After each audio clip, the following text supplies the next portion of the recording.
Good day, everyone. My name is Liza Argente, taking up a course of Bachelor of Elementary Education, studied at Cebu Technological University, Cebu City Mountain Satellite Campus. So, as a requirement to our subject teaching arts in the elementary grades, we are going to choose one method of teaching, and we should also state why we choose that method, how important and effective that method, and also its pros and cons. So based on the discussion, there are three major teaching methods: the teacher-centered method, the learner-centered method, and the content-focused method.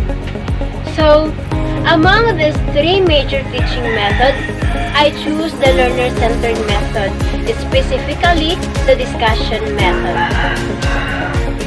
So, discussion method is a two-way communication wherein the teacher spends time listening while the student spends time talking and vice versa. So, I choose discussion method because there is an interaction between the teacher and the students. They both learn from each other through sharing their ideas, opinions, attitudes, and their experiences. So, discussion method is important especially for students to answer their questions and also to clarify information that they don't understand during the discussion. So, the teacher can also test the students' understanding through asking questions, asking students' ideas, asking students' opinions, and their experiences. So, this method is effective because it allows the students to apply their learning and experiences during the teaching and learning process. So, giving and receiving information or ideas coming from the teacher and the students is the most effective way to determine the students' understanding and productivity. So, it also develops the students' imaginative solution to problems. It secures students' participation in the class and so forth. So, there are also pros and cons in the discussion method. So, first, let us talk about the pros of discussion method.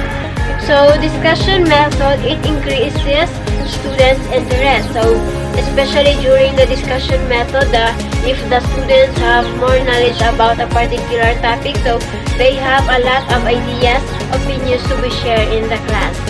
So, next is discussion method, it increases students' acceptance and commitment. So, in the discussion method, there is an engagement between the teacher and the student. So, they both share ideas, opinions, experiences to the class.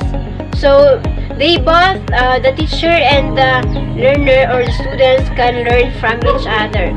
So, next is, it utilizes students' knowledge and experiences wherein the students can share their experiences in the class. With that, through sharing their experiences, their ideas, and opinions, they will have a lot of knowledge about a particular topic. Next pros of discussion method is that it results in a more permanent learning because of the high degree of student participation.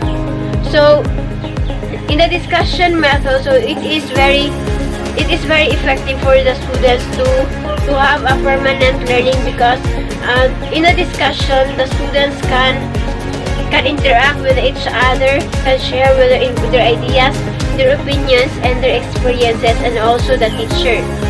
So next, let us proceed to the cons of the discussion method.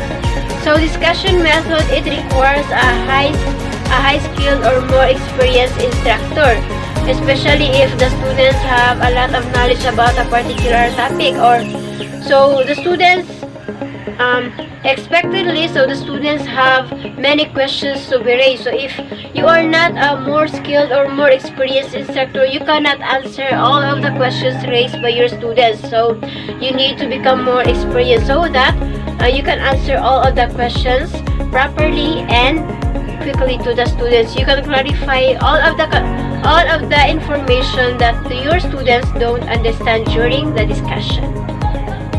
So next is, it requires preparation by the students. So especially if the students doesn't know about a topic to be discussed next meeting. So the students need to have an advanced study, advanced research a particular topic. So that's why other instructor, other teacher will tell their students about the topic that they are going to discuss next meeting, so that the students can prepare and have a research, advanced study about a particular topic.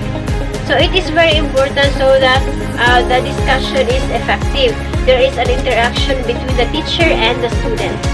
So next is, it limits content. So as a teacher, you need to limit your content. You need to become more specific. You need not to become broad, because if your topic is broad, so your students cannot understand it properly. So you need to be specific so that your students can understand it and have no more questions about a particular topic. So next is, it consumes time, especially during the question and answer portion. So the more the questions raised by your students, the more it consumes time. So if that will happen, so the meeting will be extended next or tomorrow. So it is important also that as a teacher, you need to deliver your discussion properly. You need to have more examples so that your students will understand the topic and will have no more questions to raise. Next is, it restricts size of group. So discussion is a two-way communication wherein the teacher and the students interact with each other, sharing ideas, opinions, and experiences. So if there is a large size of group, so there's a possibility that it consumes more time. So the time is not enough for one meeting. So another time again for the next meeting. So it is a waste of time. That's all about learner-centered method, specifically the discussion method that I have learned during the discussion. So thank you for listening and stay safe and God bless you all.